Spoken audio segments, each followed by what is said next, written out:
Amid the deepening social and economic problems that have plagued Egypt since the 2011 ouster of Hosni Mubarak, drug abuse among young people seems to be rising.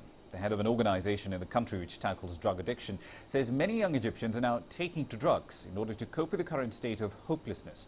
Susan Mwongeli has the details.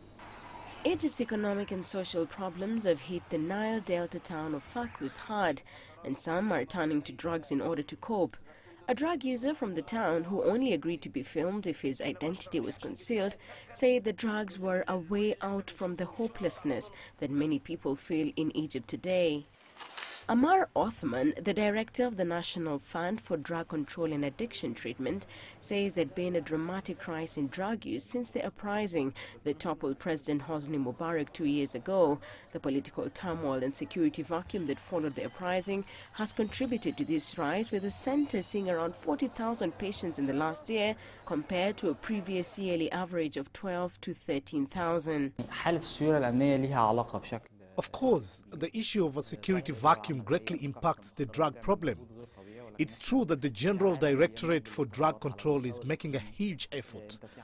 But we are in a world that is plagued with instability on a regional level.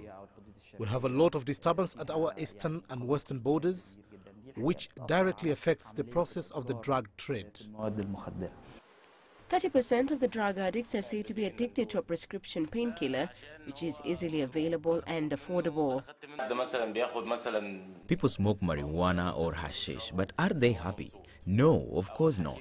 We all wish we could stop and that these things don't happen again and that they are banned in the market. We even want cigarettes to be banned as well.